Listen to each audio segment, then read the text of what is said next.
മാധ്യമപ്രവർത്തകയെ അപമാനിച്ച സംഭവത്തിൽ സുരേഷ് ഗോപി മനഃപൂർവ്വം മോശമായി പെരുമാറിയെന്ന് കണ്ടെത്തൽ. കേസിൽ നടക്കാവ് പോലീസ് കുറ്റപത്രം സമർപ്പിച്ചു.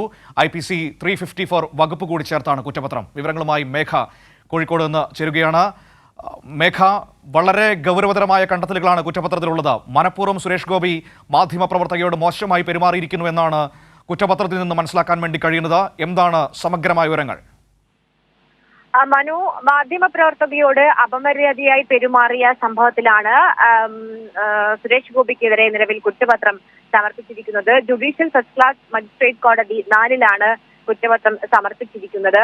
നേരത്തെ 509, 354A ഉപവകുപ്പുകളായ 1, 4 എന്നിവയാണ് ചുമത്തിയിരുന്നത്.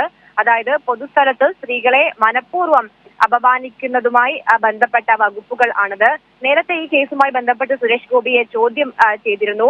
ഏതായാലും സുരേഷ് ഗോപിയുടെ ഭാഗത്തു നിന്ന് മാനഭംഗപ്പെടുത്തണം എന്ന ഉദ്ദേശത്തോടു കൂടി തന്നെ ബോധപൂർവമായ സ്പർശനമാണ് ഉണ്ടായിരിക്കുന്നത്, ശ്രമമാണ് ഉണ്ടായിരിക്കുന്നത് എന്നതാണ് അന്വേഷണത്തിൽ നിലവിൽ പോലീസ് കണ്ടെത്തിയിരിക്കുന്നത്. അതിനെ തുടർന്ന് IPC 354 വകുപ്പുകൾ കൂടി നിലവിൽ ചേർത്തിട്ടുണ്ട്. അന്വേഷണ ഉദ്യോഗസ്ഥർ നേരത്തെ ചോദ്യം ചെയ്ത് സുരേഷ് ഗോപിയെ വിട്ടയച്ചിരുന്നു. ഇതിന് പിന്നാലെ കൂടുതൽ പേരുടെ മൊഴി സംഭവവുമായി ബന്ധപ്പെട്ട് രേഖപ്പെടുത്തി. അതിന് പിന്നാലെയാണ് ഇപ്പോൾ 354 വകുപ്പ് കൂടി കൂട്ടിച്ചേർത്തിരിക്കുന്നത്. ഏതായാലും കുറ്റപത്രം കോടതിയിൽ നിലവിൽ സമർപ്പിച്ചിട്ടുണ്ട്.